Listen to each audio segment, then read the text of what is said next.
kita akan lihat peningkatan nilai tambah batu bara di salah satu pasal Omnibus. Perusahaan yang melakukan peningkatan nilai tambah batu bara akan mendapat pengenaan 0% royalti. Bagaimana pengaturannya? Tidak ada yang tahu. Bahkan DPR dan pemerintah juga tidak tahu. Kenapa? Karena akan diatur dengan peraturan pemerintah. Peraturan pemerintahnya belum ada.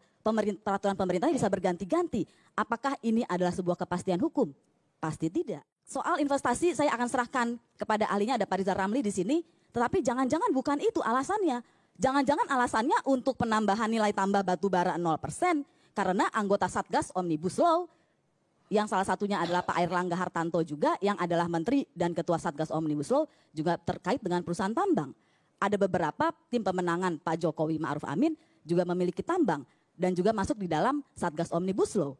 Apakah karena itu buruh dan petani dan jurnalis pun tidak bisa mencari naskah Omnibus Law ketika naskah itu masih dibuat di tingkat pemerintah?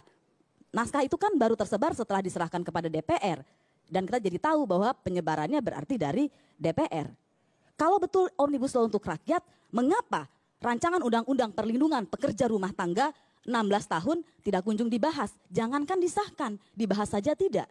Kalau benar undang-undang Omnibus Law Cipta Kerja untuk rakyat, mengapa RUU Masyarakat Adat 10 tahun tidak kunjung juga disahkan atau bahkan dibahas? Data YLBH yang sangat terbatas, saya minta maaf, Januari hingga Agustus 2020 saja minimal ada 79 kasus agraria. Dan di dalamnya juga ada kriminalisasi masyarakat adat. Kalau kita betul-betul mau memajukan Indonesia yang mandiri secara ekonomi, kalau kita mau mengangkat harkat dan martabat rakyat Indonesia, masyarakat adat pasti ada di dalamnya. Mengapa masyarakat adat yang sudah ada sejak sebelum Indonesia merdeka, yang betul-betul mempertahankan kearifan lokalnya harus dikriminalisasi karena mengambil 1-2 ranting di tanah mereka yang kemudian dicuri oleh korporasi. Dan korporasinya dari asing.